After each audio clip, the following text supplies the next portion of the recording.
Well, good afternoon. It's such a pleasure to be interviewing Neeraj Agrawal, the Executive Director of Crescent Enterprises. Neeraj, this morning you were on a panel with lots of private equity firms, and I know that you're not a private equity firm. So maybe you could start by telling us a little bit about your organization and what it does and how it invests. Thank you. It's a pleasure to be here. I think this conference is tremendous. We've had a good opportunity to meet a lot of people and learn some good things. So what is Crescent Enterprise? Crescent Group is a 40-year-old business house based in the region, headquartered in Sharjah, United Arab Emirates, and very much run as a business from the region with a global mindset, but operating global operating standards. Our businesses are multitude. We have a business in energy under the brand name Crescent Petroleum. But then we have participation in several other sectors of the economy under the brand name Crescent Enterprise. And what are they? So through Crescent Enterprise, we have operating businesses in port and logistics, where we operate the ports in Sharjah, United Arab Emirates, more recently in Saudi Arabia, and as far away as Brazil, where we successfully operate a port. This is a world-class business which has been rated for the last 4 years as being the most efficient in the world and sets the industry benchmark in terms of operating efficiency, much ahead of Singapore or any other ports in the world.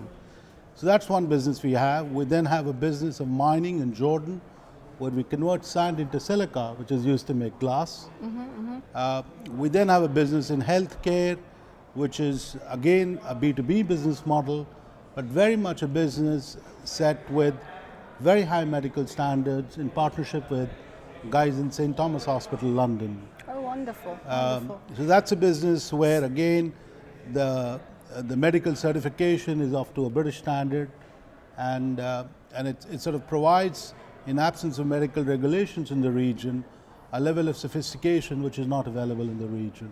So could you tell me a little bit the difference between the way you invest in a typical private equity, and also how do you go about looking at so many different opportunities given the fact that your core business is something else? Sure. So to start, let's just explain to you how we invest. We really invest in 3 buckets. As I explained in the morning, the first bucket is in operating businesses, where we generally take a majority control position because we see the business as providing tremendous value to us.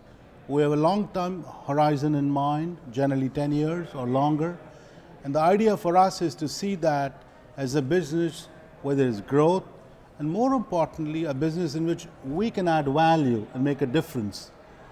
Because of your expertise? Because of our expertise. A very good example is an acquisition we've done recently in Saudi Arabia. We've taken a controlling stake in a business which has ports, container terminals in Jeddah and Jubail. We see Saudi as a growth market, but we think we can make a difference by bringing about an operating efficiency, but much more importantly, really capturing the Saudi logistics market, which we think has tremendous potential.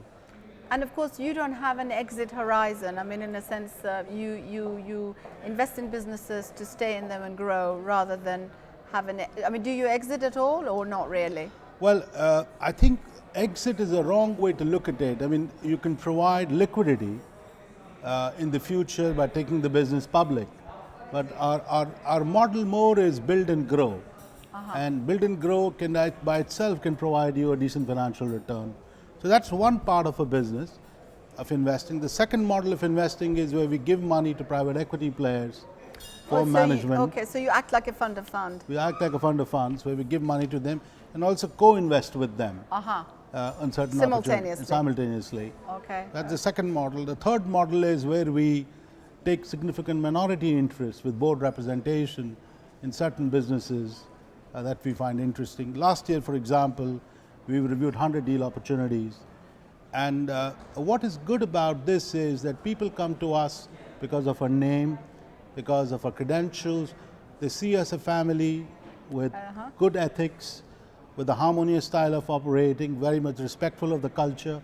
And that is a sort of a powerful